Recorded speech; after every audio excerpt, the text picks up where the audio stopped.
নমস্কার বন্ধুরা, care kitchen স্কুলে সবাইকে স্বাগত।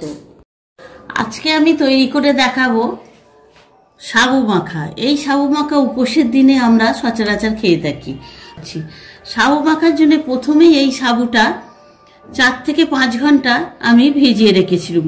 এটা বড় দানার সাবু, ছোট দানার সাবু দিয়েও সাবু মাখা তৈরি করা যায়, কিন্তু বড় দানার সাবু যদি মাখা যায় দেখতেও ভালো এবং খেতেও ভালো হয়, গলে যায় না সাবুগুলো। এই জন্যে আমি বড় দানা, দেখুন সকালবেলা আমি ভিজেছি, এরম নরম হবে কিন্তু কোনোটা গলেনি, দেখতে পাচ্ছেন একটা একটা এরম থাকবেন। এই বড় দানার সাবু আমি ভিজিয়ে দিয়েছি। আর মাখার জন্য সঙ্গে নিচ্ছি কলা, বেশ কিছু কলা নিতে হবে। কলাটা বা যতখানি পরিমাণ বেশি দেয়া যাবে খেতে ততটাই ভালো হবে। আর এইগুলো সাজাবার জন্য আমি নিয়েছি একটু একটু আঙুর নিয়েছি আর একটু বেদানা নিয়েছি।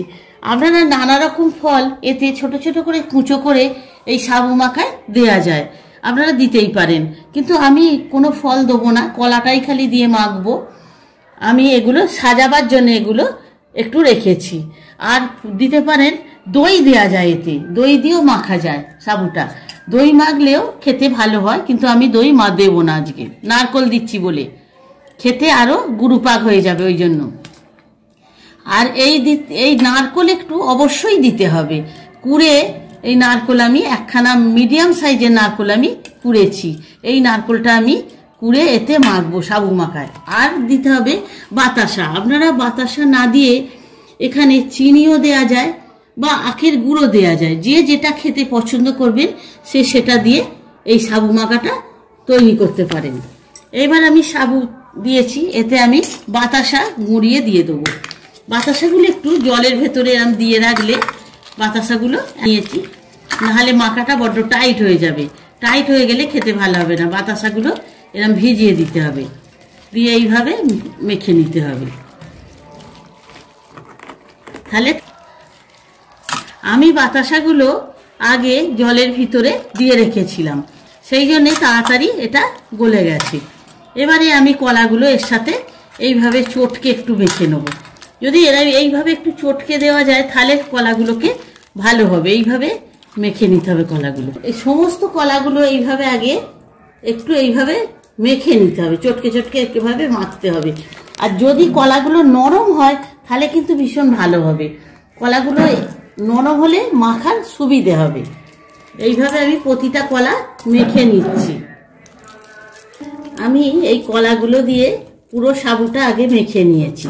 মিষ্টিটা যে যেরকম খাবেন কম বেশি সেটা করে নেবেন। যদি কেউ বেশি মিষ্টি খান তাহলে একটু বেশি দেবেন, আর যদি কেউ মিষ্টি নাও খেতে চান তাহলে কিন্তু কলা মেখেও এটা খাওয়া যাবে। আর নানা রকমের ফল আপনারা আগেও বলেছি এখনো বলছি, ছোট ছোট করে কুঁচে এতে দিয়ে মাখতে পারেন, তাহলেও কিন্তু খেতে ভালো হবে। এবার নারকোলগুলো দিয়ে আমি মেখে দেবো।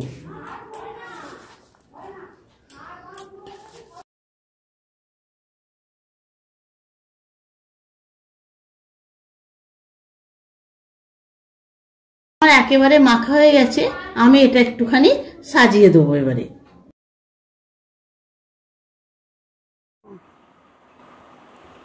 এই পথটি কমপ্লিট হয়ে গেছে। পথটি বাড়িতে সকলে ট্রাই করবেন, কেমন লাগলো আমাকে কমেন্ট করে জানাবেন। আমার চ্যানেলটি লাইক, শেয়ার, সাবস্ক্রাইব করে আমার সাথে থাকবেন। এতক্ষণ আমার সাথে থাকার জন্য সকলকে ধন্যবাদ। সকলে ভালো থাকবেন। দেখা হচ্ছে পরের ভিডিওতে নতুন একটি রেসিপি নিয়ে। নমস্কার।